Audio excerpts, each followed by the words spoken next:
ओम शांति, ओम शांति, ओम शांति। 7 फरवरी 2022 प्रातः मुरली। ओम शांति। बाप दादा मधुबन।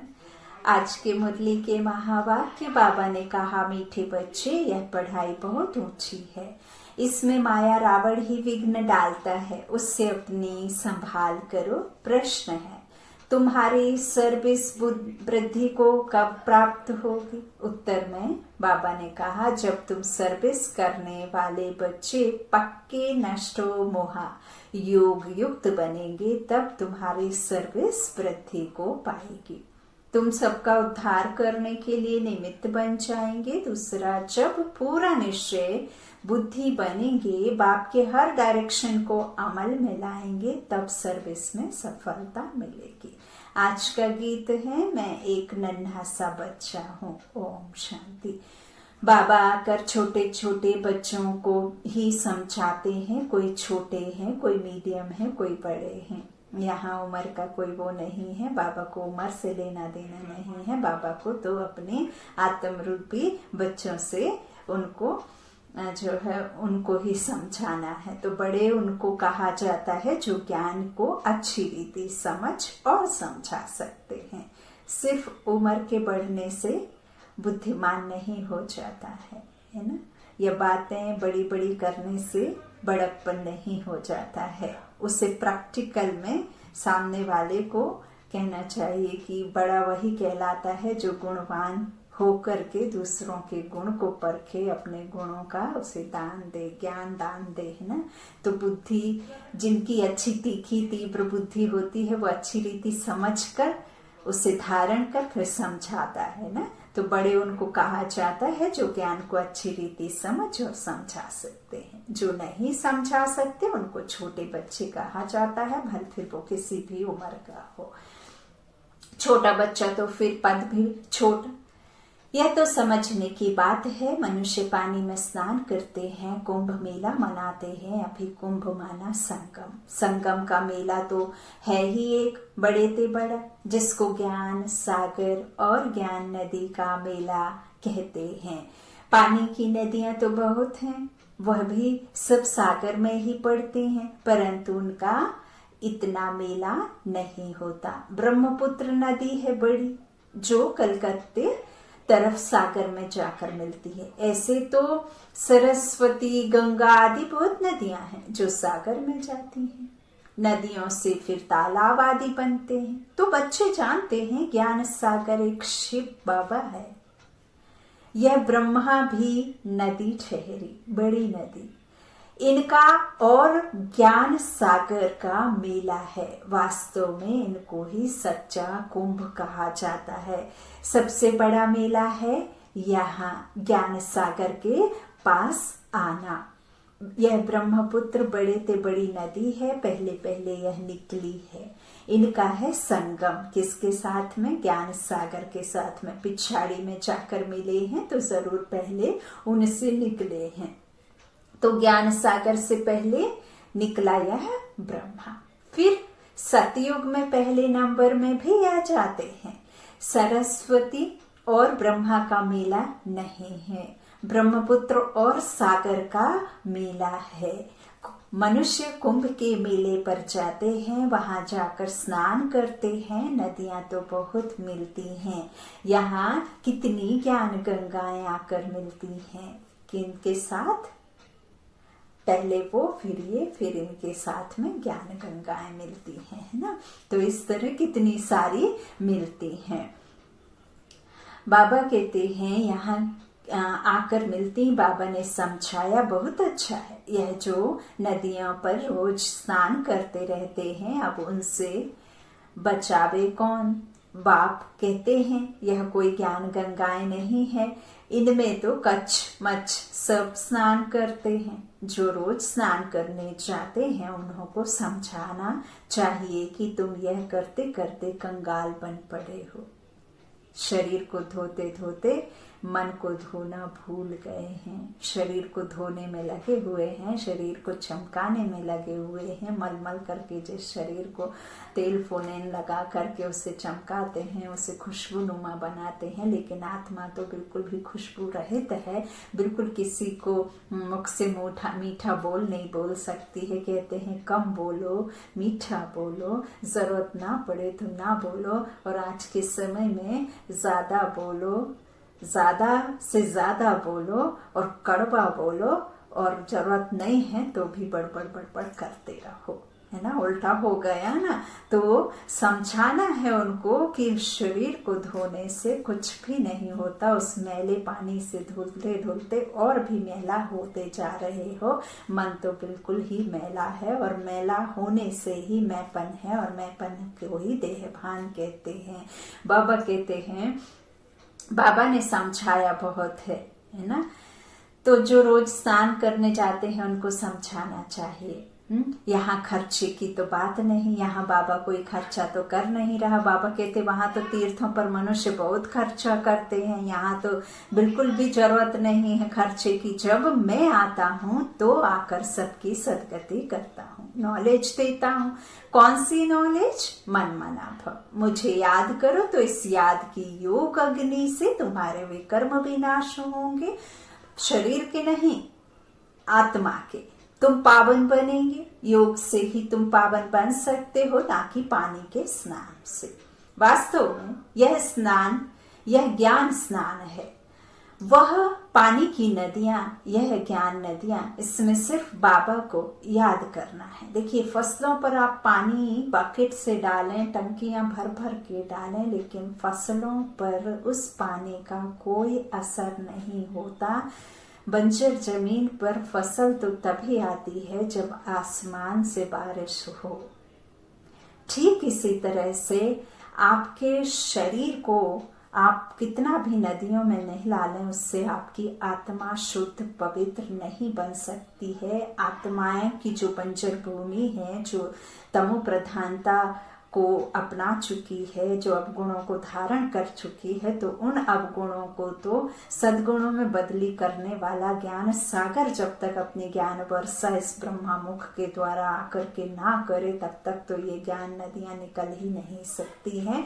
तो जब तक आत्मा की फसल प्राप्ति तभी होगी अच्छी फसल, जब आप इस ज्ञान अग्नि को कहना चाहिए कि पहचाने, है ना, इस ज्ञान वर्षा को, इस ज्ञान के सागर को पहचाने। तो मन मना भव, मुझे याद करो तो इस की जो है तुम्हारे विकर्म विनाश होंगे और तुम पावन बनेंगे। तो योग से ही तुम पावन बन सकते हो, है ना। बाकी पानी के स्नान से वास्तव में यह ज्ञान स्नान है। बाबा कहते वह पानी की नदियां, यह ज्ञान नदियां, इसमें सिर्फ बाबा को याद करना है। इसको स्नान भी नहीं कहा जाए, यह तो बाप मत देते हैं, ज्ञान से सदगति होती है।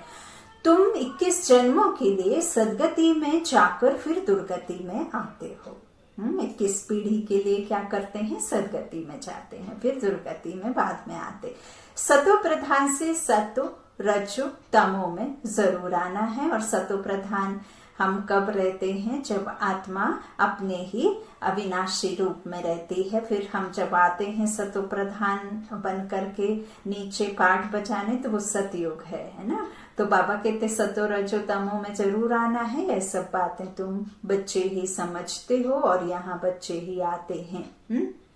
बाबा कहते रिफ्रेश होने के लिए, और नया तो कोई आ ना सके। हम जो डिवाइस यूज करते हैं उससे भी फाइल्स डिलीट करते हैं जो ना करप्टेड फाइल होती हैं, और जो कहना चाहिए कि उसमें वायरस पैदा करती हैं, है ना, जिसकी वजह से फिर उसकी गति तेज हो जाती है। वो चलता तो है लेकिन बहुत हैंग हो करके चलता है, तो उसके लिए फिर रिफ्रेश करना पड़ता है। तो रिफ्रेश करने के लिए आप क्या करते हैं? उसमें से कुछ जो अनवांटेड चीजें हैं, अनवांटेड फाइल्स हैं, उनको आप डिलीट करते हैं, है ना। तो हमारे हमारे मन में भी जो अनवांटेड दुनिया भर के जो कहना चाहिए व्यर्थ के संकल्प चलते हैं उनको डिलीट करना पड़ता है, तब तो अच्छे संकल्पों को आप इकट्ठा करेंगे डिवाइस में, है ना।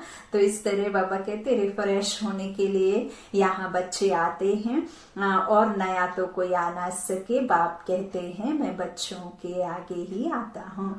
यह तो गुप्त माँ हो गई, ब्रह्मा बाबा गुप्त माँ हो गई। तुम बच्चे कोई से प्रदर्शनी मेले का उद्घाटन कराते हो तो उनको कुछ समझाकर फिर कराना चाहिए। ब्रह्मा तन में आते हैं ना बाबा, तो गुप्त हो गए।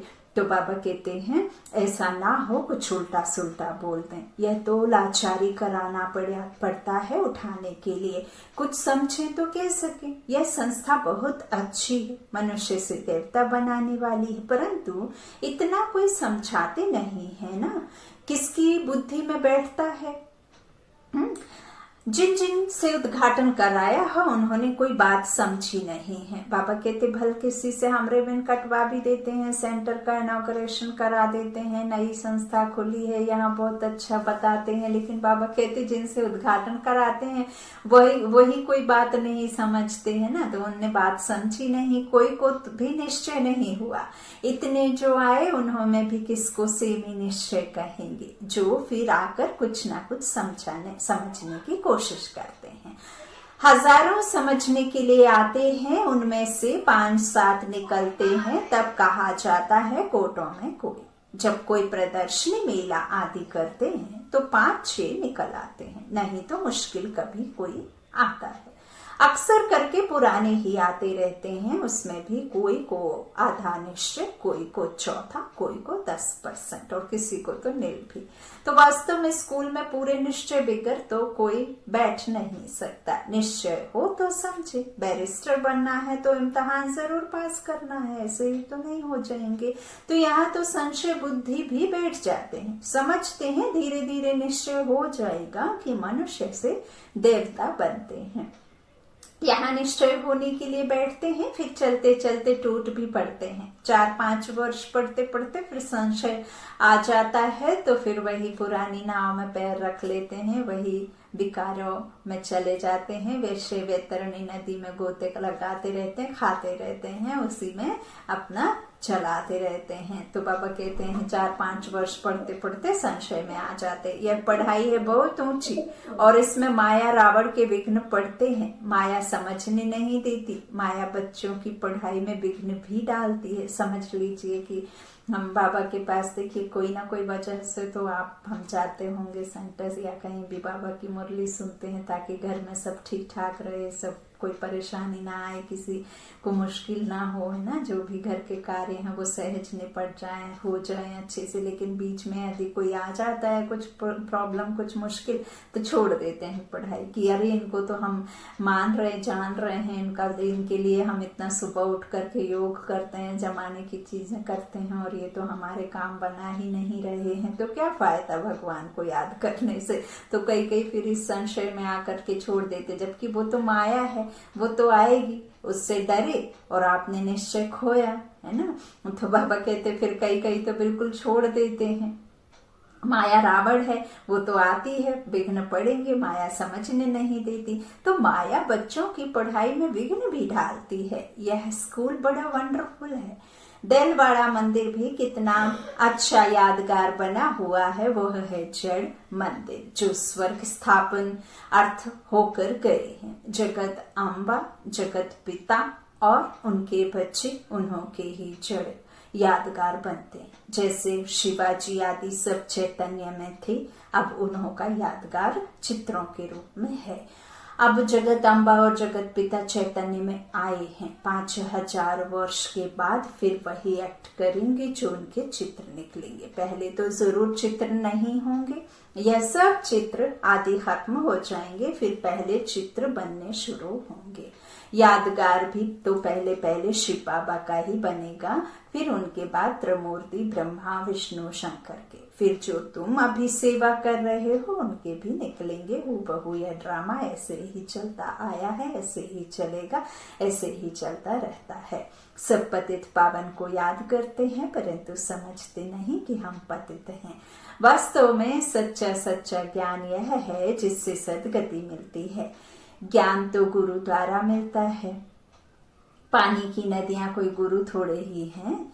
यह सब अंधश्रद्धा है। ऑक्यूपेशन समझने के बगैर कुछ भी पा नहीं सकते। ऐसे नहीं दर्शन करूं, ये सब फालतू है।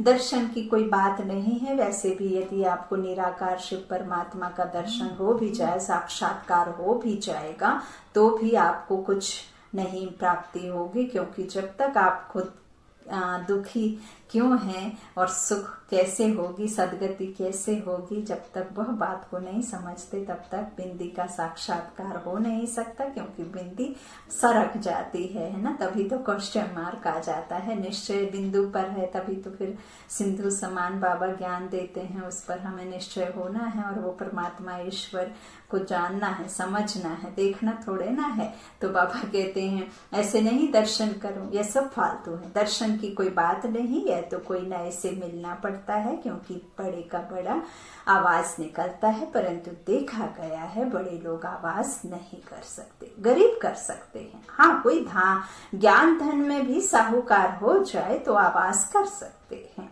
यह पानी की नदियों में तो स्नान करते ही आए हैं।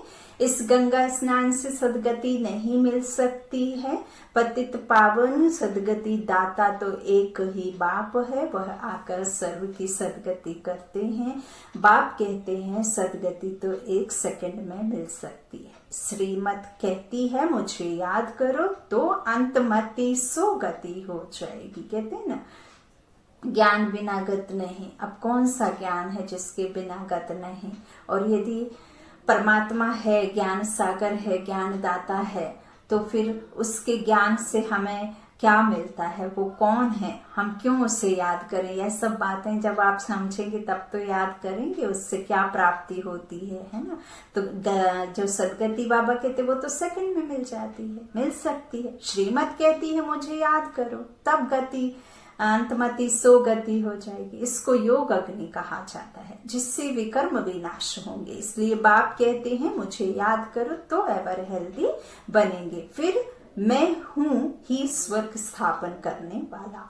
इस चक्र को याद करने से तुम चक्रवर्ती राजा बन जाएंगे। बाप और वर्षे को याद करो। अभी हमको वापस जाना है बाबा के पास। कल्प कल्प बाप एक ही बार आकर सद्गति करते हैं। वह सर्व के सद्गति दाता हैं। तुम किसकी सद्गति नहीं कर सकते, तो शिव बाबा से यह सच्ची सच्ची ज्ञान गंगाएं निकली हैं। शिव काशी विश्वनाथ गंगा, वह फिर पानी की गंगा समझ लेते हैं। उनको समझाना चाहिए तुम योग युक्त होंगे तो सर्विस भी कर सकेंगे। नष्टो मोहा, अच्छी योगिन जो होगी वह पूरी सर्विस कर सकेगी। पिछाड़ी में तुम्हारी बहुत सर्विस होगी और जास्ती वृद्धि होनी है। साधुओं आदि का भी तुम्हें उद्धार करना है, उन्हों को समझाना है। सद्गति दाता एक ही है। वही कहते हैं अब तुम मेरे को याद करो। किससे कहते हैं? आत्मा से कहते हैं, है ना, कि तुम मुझे याद करो तो मेरे पास चले आएंगे। मुक्ति तो 1 सेकंड में मिल सकती है। मुक्ति के बाद जीवन मुक्ति तो है ही। यह बड़ी समझने की बातें हैं। ऐसे नहीं सबको एक जैसी धारणा हो सकती है, नहीं ना। पढ़ाई तो नंबरवार ही होती है, नंबरवार पुरुषार्थ अनुसार धारणा होती है। पॉइंट्स बहुत अच्छी हैं, पॉइंट्स भी धारण हो तो नशा भी चढ़े। बाबा बहुत सहज से सहज तरीका बताते हैं, फिर भी कोई कोई लिखते हैं बाबा कृपा करो। हाँ, बाबा कृपा थोड़ी करते हैं, कृपा तो आपको खुद को खुद पे करनी है। बाबा शक्ति दो, तो बाबा समझ जाते हैं यह भगत बुद्धि है, भक्ति वाला। तो भगत तो ढेर है और सब गाते हैं, है ना। इस दुनिया में हर एक आत्मा उस भगवान को पुकारती है। तो भगत तो बाबा कहते सब हैं, ढेर हैं, पतित पावन आओ, याद तो सब करते हैं, कहते हैं ओ गॉड फादर, परंतु समझते नहीं है। तो मर्सी कृपा फिर कैसे होगी, है मर्सी कृपा फिर कैसे होगी। वास्तव में त्रिमूर्ति है यह, ऊपर में शिव बाबा, फिर ब्रह्म कुमार ब्रह्म कुमारियां तो यहाँ मौजूद हैं। स्त्री पुरुष दोनों कहते हैं हम ब्रह्म कुमार कुमारी हैं। तो दोनों भाई बहन हो गए। तुम भी प्रजापिता ब्रह्मा की संतान थे, परंतु अभी नहीं हो, जानते नहीं हो। गाते तो हैं कि परम पिता परमात्मा प्रजापिता ब्रह्मा द्वारा मनुष्य सृष्टि रचते हैं। तो जरूर पहले पहले ब्राह्मण धर्म होगा।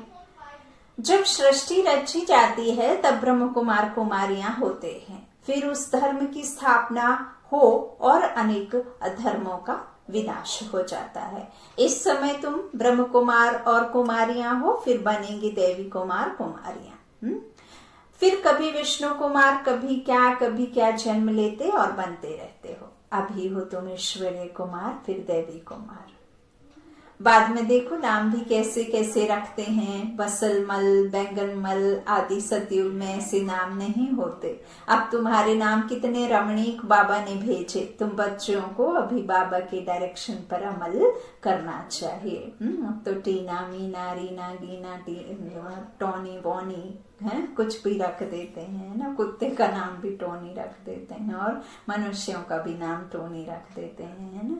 तो बाबा कहते पहले तो ऐसे होते थे, जानकी, सीता, कृष्ण, इस तरह से नाम रखते। लेकिन वो कृष्ण नाम रखने से वो कृष्ण तो नहीं बन जाते हैं ना। वो तो नाम कोई भी किसी पे कुछ भी रख देते हैं। तो बाबा कहते आप देखो कैसे नाम है। सतयुग में ऐसे नाम नहीं होते। बाबा ने बहुत रमणीक नाम भेजे हैं, है ना। लक्ष्मी नारायण है, इस तरह से नवरत्न बाबा ने चुने हैं। और उसके बाद फिर और भी कितने प्यारे प्यारे नाम। तो तुम बच्चों को अभी बाबा की डायरेक्शन पर अमल करना है।